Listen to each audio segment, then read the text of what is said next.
সার্জেল আমরা সবাই গ্যাস্ট্রিক ওষুধের সাথে খুবই পরিচিত।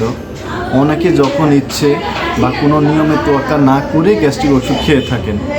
দীর্ঘদিন বা নিয়ম না করে ডাক্তারের পরামর্শ ছাড়াই গ্যাস্ট্রিক ওষুধ খেলে শরীরে বেশ কিছু সমস্যা দেখা দিতে পারে, যেমন পুষ্টির অভাব। দীর্ঘদিন ধরে গ্যাস্ট্রিকের ওষুধ সেবন করলে পাকস্থলী থেকে শরীরে ভিটামিনস, আয়রন, ক্যালসিয়াম, ম্যাগনেসিয়ামের মতো প্রয়োজনীয় পুষ্টি শোষণ ক্ষমতা কমে যেতে পারে, যার ফলে শরীরে রক্তশূন্যতা, হাড় দুর্বলতা এবং অন্যান্য স্বাস্থ্য সমস্যা দেখা দিতে পারে। এর মধ্যে অন্যতম কিডনির সমস্যা, হজমের সমস্যা।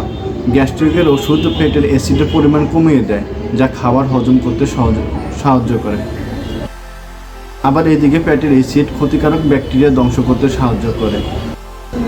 সুতরাং দীর্ঘদিন গ্যাস্ট্রিকের ওষুধ সেবনে এই অ্যাসিডের পরিমাণ কমে গেলে সংক্রমণের ঝুঁকি বেড়ে যেতে পারে। তাছাড়া হাড় ক্ষতি। কিছু গবেষণায় দেখা গেছে যে দীর্ঘমেয়াদী গ্যাস্ট্রিকের ওষুধ সেবনে হাড়ের ঘনত্ব কমে যেতে পারে। এর আরও অন্যান্য পার্শ্ব প্রতিক্রিয়া রয়েছে। গ্যাস্ট্রিকের সমস্যা হলে ডক্টরের পরামর্শ নিন। দীর্ঘদিন ওষুধ সেবন থেকে বিরত থাকুন। স্বাস্থ্য বিষয়ে নতুন নতুন তথ্য পেতে এই পেজটি ফলো দিয়ে আমাদের সাথে থাকুন। ধন্যবাদ।